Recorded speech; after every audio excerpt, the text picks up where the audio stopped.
Hey, this is Adam with Theros Media, and today for our Google Ads breakdown, we're looking at ProTek Roofing, Heating, and Air. They were in Tampa Bay, or not California, Florida, my fault. And they're advertising for heat pump installation. So if you see here, took a note of their keyword, heat pump installation, Tampa. So let's look at their ad, then we'll look at their advertising, how they're doing it. So we can show them, and you can use it yourself, how to double your effectiveness of your advertising. They can do it overnight. So, the first things first is their ad. So, heat pump installation, same day service available. Okay, that sounds good to me. Whatever you need, heat pump service. So, I'd steer more towards installations, especially for the keywords that you're bidding on. I'm not sure how this is structured in their ad account, but typically we have installations different from service, and they might not have it done that way in their ad account. It sounds like they're mixing and matching ads for service and installation, just the way the ad reads. So, first thing would be I'd recommend breaking out the service lines and the product lines and then the services in those product lines. So if you want to advertise for heat pump installations, only run an advertising campaign for that. Don't mix in service with that campaign and give that its own budget. And then if you want to advertise for heat pump service, break that out into its own budget as well.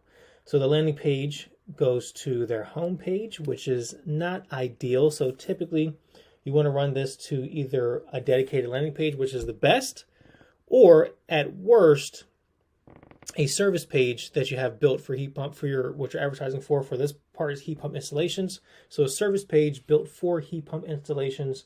That's kind of like what they have here for their roofing and their installation pages. This is built to convert people from lookers into getting their contact information. So that's the second thing we do is have a page dedicated to what you're advertising for. Don't write anything to your homepage unless it's a branded campaign for a specific reason. But for a branded campaign, typically you run that to a testimonial page that's built for that specific reason. So that'd be the second thing. And that can, I think the stat is an average landing page has a 500% increase in conversion over a standard website page. So you can double your conversions overnight just by having a dedicated landing page, or even running it to a dedicated website page. So you don't have a dedicated installation page, AC installation. And this one you're running for HVAC installation, which isn't really. That can mean AC, that can mean heat pumps, that can mean almost anything within HVAC. So narrowed that down. So this is heat pumps specifically. Yep, heat pumps are my fault. So heat pump installation, I would have a dedicated heat pump installation page for that. The website's built very, very well. It's built by agency, so it's built very, very well. Everything looks great. You have the Facebook pixel installed as well. So kudos to the website. This is one of the better ones we've seen so far. Now their branded keywords, they don't have any ads running for that. So you can see here I'm in the Tampa Bay, Florida area. And they have advertisers on their branded keywords because they have roofing, heating, and air. So they have search terms in their brand name. So we recommend for all contractors, especially HVAC, because most of them have heating and air in some form or fashion in the brand name. I recommend a branded campaign. That'll help you bring back in the traffic, especially for the advertisers who spend a ton of money. So Angela spends a ton of money. Nice Price Services, they're a local company in your area, but if they spent a little more, they'd be ranking higher than your organic search rankings here. So, especially if someone's going to modify this at all, so typically people do, so they put ProTek heating, installation, heating, estimate, that type of thing. You want to have a branded campaign to match those search terms for your brand name, because once you put heating installation, heating estimate, other people are going to show up higher. This is the brand name exactly. So usually you'll see people advertising that are taking up the broad keywords. In a sense, you see who your advertisers are, your competitors are. But once people don't search your brand name specifically, they search your service lines along with the abbreviated version of your brand name. So have those inside a branded campaign to give you back. Usually we see about 25% bump in traffic, and it's high quality, low cost traffic back to your website because people are taking your brand name, bidding on it, and taking the traffic from you. So that'd be the third thing I recommend. Everything else looks great. The only thing we get more people to recommend you on Yelp, because Yelp is not built so tools like Bird Eye that contractors use, Nice Job, that type of stuff that aggregates reviews aren't really built for Yelp. I don't think Yelp has one, if I can remember correctly. So we would give people to recommend you manually on Yelp and MapQuest to get these 1-star ratings off your Google homepage, as I like to say. So that, a little bit of online brand reputation management would help a little bit, but everything else, you have 5 stars everywhere else.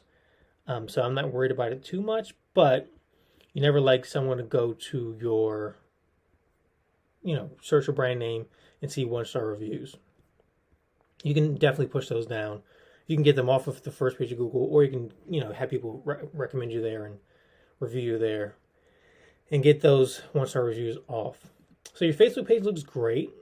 It's updated pretty frequently, and you can even see that they're using some of their videos on their Facebook page as ad, which is, I recommend that as well, especially the ones that do well. If you have a big following and you have an ad, or you have a post that does well, you can convert that to an ad inside the Ads Manager. You just use it. You'll have the call to action here, and you have the same thing here. You have the engagement, but you use that as an ad. So I recommend doing that a ton. Especially, it's easier to manage all the advertisements, the engagement to your advertisements. So it's easier to manage the likes, comments, all that type of stuff. If you're running one ad, you can just use the same ad over and over and over again if it does well for different audiences. So things like this, sometimes our ads will get a couple hundred likes over time, and what we usually do is go through each person and request that them to come like our page, not just like our post, to boost up our clients' likes on their page so they have people to go back to organically later. And it's easier to do that if everything's done on the same ad. So if you have a roofing ad, you do it here. This is home insulation ads, so they're running it to an installation page. But you can come back in the Facebook ad library and take a look at all their ads.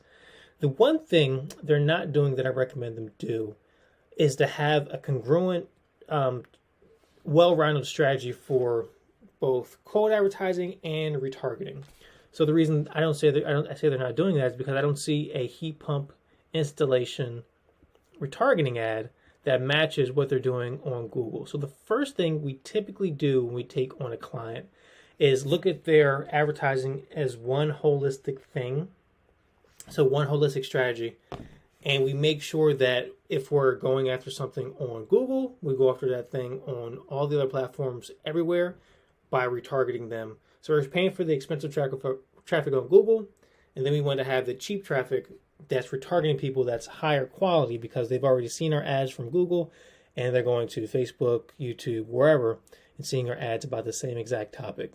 Typically, those type of people, retargeting them is a good thing. It's like sending out a designer to someone's house. So a free cost benefit analysis, and you not closing that on the spot and then never following up with that person. I know you wouldn't do that for roofing. I know roofing contractors are killers when it comes to sales. So typically you wouldn't do that for your sales guy, so you shouldn't do that for your advertising either. But you're doing all the right things for your advertising. I mean, these ads look pretty great. If you're doing them yourself, kudos to you, because call now for 0%. Yeah, these ads, I wouldn't critique these at all. We would test these versus, how do I say it? We would test these versus the fundamentals of copywriting type of ads. So these have a call to action. This kind of, get your eye. This complete your roof transformation. Okay, that's kind of opaque as a headline. But, stronger headlines, stronger copy is always better. So we would just redo them a little bit, give you a punchier copy, so you get more clicks from your ads. But if your ads are doing well, then by all means. So a lot of these ads are going to different pages on your website.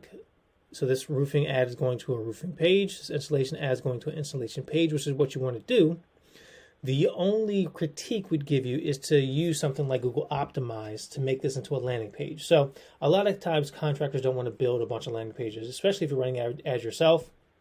If you have a company do it, there's no excuse why you shouldn't be using landing pages, dedicated landing pages for your ads. But if you're doing it yourself, one tool that you could use, especially if your website is built like this, is Google Optimize. Google Optimize, you can come install it on your website, and then you can do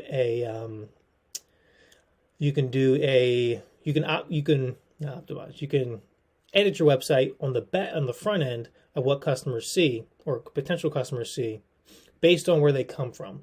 So you can turn this into a landing page by getting rid of the menu bar here, getting rid of the footer, all the links in the footer here, getting rid of all the social icons down here, getting rid of all the outbound links from your website, except the privacy policy. You need that. We'd have that as a pop-up. So all the outbound links on the page you can get rid of with Google Optimize. You just come in here, click the it's an editor, so you'll see everything highlights itself. So you come in here, click what you want to get rid of the menu bar. You don't want people clicking around your website. If you've done any advertising and installed a heat mapping software, so I'd recommend you do that. You'll see that people come to your page and then they click around your website. Usually they get lost and leave because this isn't a targeted page for them for advertising. You give them the option to click around, they're going to, and you lose a ton of traffic. I think the stat is a landing page with a menu versus a landing page without a menu. Landing page without a menu gets 100% more conversions than a landing page with a menu. So you can double your effectiveness of your advertising just by getting rid of the menu, and you can 5x basically the effectiveness of your advertising just by using a landing page for your advertisements that are going to your homepage. So, recommended a couple different things. For the ad looks good. It just looks like it's not for the correct service. Excuse me. So if the keyword is heat pump installation, that's what the search term you're showing up for. If you don't mean to be showing up for, it looks like you do mean to be showing up for that.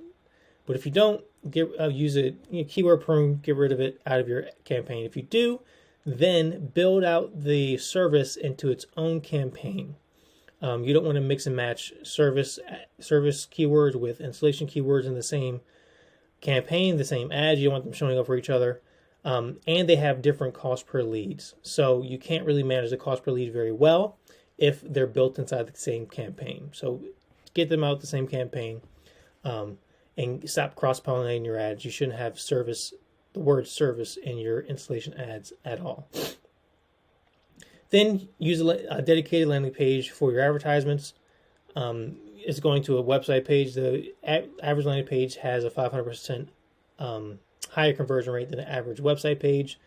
And then retargeting. Your ads look great, but just retargeting people who've already seen your other advertisements and showing them different ads on different platforms. You can track them around the internet. I know with iOS 14 it's a little difficult, a little harder now, but you can do that. There are different pixels you can put on your website to track people. There's even first-party pixels you can put on your website to get the person's first-party data. They're a little pricey, but if the leads are super important to you and you get a ton of traffic, I recommend, I forget the pixel's name, but something like Insight. I forget how to spell it. But if you look up Insight Pixel, you should see it. It gives you the first-party data of the people who are on your website. You can take that first-party data, load it back into Google and Facebook, and use that for advertising. That is a pro tip for iOS 14. We haven't had to worry about that for our clients because typically our clients have higher budgets. So we can afford to spend $500 on a pixel to get the first-party data for a website, and it makes sense for them because the lifetime value of their customers is pretty high. So retargeting ads for your to match the heat pump installation ads. I mean, all the ads on Google. You should have retargeting ads for all of them. Typically, we have retargeting ads for each service page, and then each ad you're running on Google, you have a retargeting ad for each landing page. They can be the same sometimes, but usually they're not. And then if you're running traffic to your website, we'd avoid the contact form initially, unless on your ad you show them that they're running. You're showing them that they're going to go to the contact form and filter information. We usually avoid the contact form. Usually you run into a service page that talks about the service you're advertising, and then use Google Optimize, take out the header, take out the links, and boost your conversion. So this has been Adam. I know this is a longer one, but they are doing a lot of things right. They can be improving on a couple things that help them take their advertising to the next level. So this is Adam with Theros Media. If you have any questions, let me know. More than happy to help. If you want us to review your advertising as well, just leave your landing page below and we'll find all the necessary stuff. Anyway, talk to you soon.